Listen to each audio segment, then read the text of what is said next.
नमस्कार, मी प्रमिला किचनमध्ये आपलं मनापासून खूप खूप स्वागत करत आहे। तर आज आपण कमी साहित्यामध्ये उपासाची आंबोळी बनवणार आहोत। त्याच्यासाठी लागणारं साहित्य पाहूया। तर आज आपण उपवासाची आंबोळी बनवण्यासाठी इथे मी हे वरीचं पीठ घेतलेलं आहे आणि दही, अगदी कमी साहित्यामध्येच आपण आंबोळी बनवणार आहोत। आता आपण एका बाउलमध्ये हे वरीचं पीठ काढून घेऊया।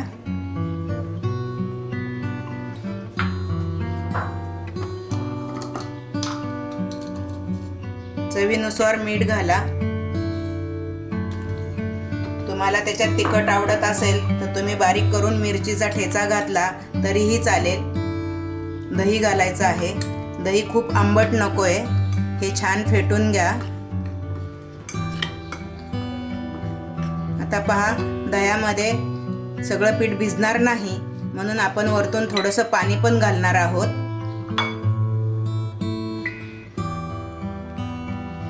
गिटोळी होऊन देऊ नका। जसे आपण तांदळाचे घावन करतो त्याचप्रमाणे आपल्याला हेही पीठ भिजवायचं आहे।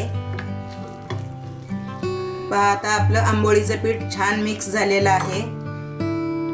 एवढ्याच प्रमाणे तुम्ही घट्ट ठेवा, खूप पातळही करू नका आणि खूप घट्टही ठेवायचं नाही।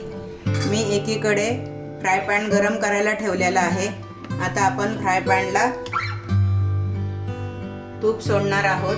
तुम्हाला तूप आवडत नसेल तर तुम्ही तेलही लावू शकता। आता आपण याच्यावरती आंबोळी घालणार आहोत। पहा, आपला तवा छान तापलेला आहे। आता आपण त्याच्यावरती आंबोळी घालणार आहोत। आंबोळी म्हटलं की थोडीशी जाडच असते।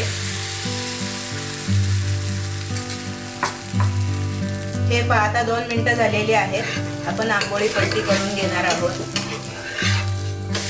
पहा, छान जाळी पण आलेली आहे। पहा, आता आपली दुसऱ्या साईडने सुद्धा आंबोळी छान भाजलेली आहे। अशाच प्रमाणे आपण सगळ्या आता आंबोळ्या तयार करून घेऊया।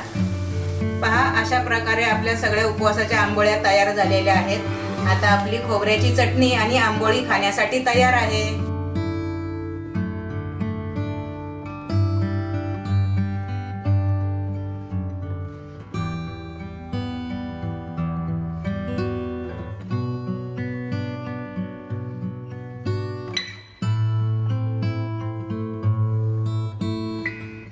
तर माझी ही रेसिपी तुम्हाला कशी वाटली हे तुम्ही मला कमेंट करून कळवा।